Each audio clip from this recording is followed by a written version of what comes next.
Hello guys, അപ്പോൾ നമ്മളിന്ന് കവ ഐലൻഡിലേക്കാണ് പോകുന്നത്. മഴയുണ്ടോയെന്ന് അറിയില്ല.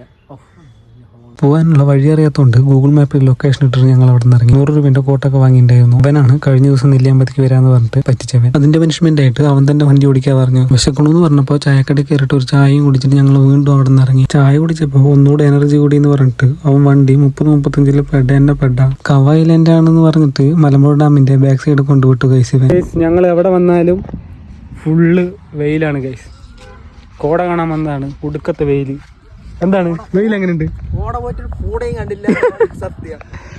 നട്ടുച്ച വെയിൽ കൊണ്ട് മതിയായപ്പോൾ ഞങ്ങൾ അവിടെ നിന്ന് മെല്ലെ ഓടി രക്ഷപ്പെട്ടു. വഴി തെറ്റിപ്പോയി ഞങ്ങൾ എങ്ങനെയൊക്കെയോ കവ ഐലൻഡിൽ എത്തിപ്പെട്ടു. ഞങ്ങളവിടെ എത്തിയ സമയത്ത് തന്നെ നല്ല മഴ പെയ്തു. പിന്നൊന്നും നോക്കില്ല, മഴയത്ത് 4 വട്ടം അങ്ങോട്ടും ഇങ്ങോട്ടും ഓടി. അടടാ മഴയുടെ 2 സ്റ്റെപ്പ് ഇട്ടിട്ട് അവന്റെ ഞങ്ങൾ അവിടെ നിന്ന് മെല്ലെ വീട്ടിലേക്ക് വന്നു ഗൈസ്. ഈ ഡാമിന്റെ വൃഷ്ടിപ്രദേശങ്ങളിൽ വെള്ളത്തിലോട്ട് ഇറങ്ങുന്നത് കർശനമായി നിരോധിച്ചിട്ടുണ്ട്. അതുകൊണ്ട് പരമാവധി വെള്ളത്തിൽ ഇറങ്ങാണ്ട് നോക്കുക. അപ്പൊ ഇന്നത്തെ വീഡിയോ എത്രയുള്ളൂ. Okay, by.